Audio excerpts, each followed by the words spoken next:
नमस्कार, मी सुहासिनी. मी बोलते तुमच्याशी नाशिकमधून. आज मला खानदेशी डबूकवड्यांची भाजी बनवायची होती, तर त्यासाठी मी घेतलेला आहे अर्धा वाटी खोबरं, 2 कांदे आणि सोबत धने, मिरची, थोडीशी कोथिंबीर हे सगळं भाजून घेतलं. या कुकरबद्दल मला भरपूर विचारलं गेलं. हा प्रभा कंपनीचा आहे आणि याची किंमत जवळपास 3,000 ते त्याच्या थोडं पुढे असेल. घेऊन बरेच दिवस झालेले आहेत. आता एक्झॅक्ट किती प्राईस आहे तेही मला माहिती नाही. मला तो गिफ्ट मिळालेला, त्यामुळे मला जास्त त्याबद्दल, पण क्वालिटी म्हणाल तर एक नंबर आहे, छान आहे. नाशिकमध्ये अनेक शॉपमध्ये मिळतात प्रभा कंपनीचे कुकर, किंवा इतर शहरांमध्येही नक्कीच मिळतील.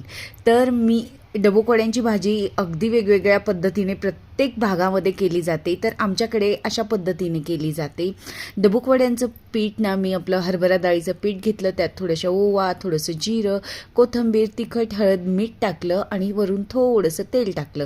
यापेक्षाही पातळ पीठ करू शकतो आपण. बाजूलाच कणिक मळून घेतली आणि कणिक रेस्ट करण्यासाठी ठेवली, की जेणेकरून पोळ्या एकदम छान मऊ होतील. सोबतच भात लावून घेतलेला होता थोडासा, त्याच्याही कुकरच्या शिट्ट्या झाल्या होत्या.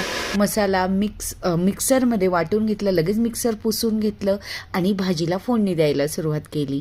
पितळी भांड्यांमध्ये मसाल्याच्या भाज्या ना फार छान म्हणजे चव येते त्यांना, जर त्या भाज्या आपण पितळी भांड्यांमध्ये केल्या तर. तुम्हालाही आवडतात का पितळी भांडे, तेही मला नक्की सांगा. आणि या प्रकारच्या भाज्या आवडतात का? आमच्याकडेही सगळ्यांना या प्रकारच्या भाज्या आवडतात.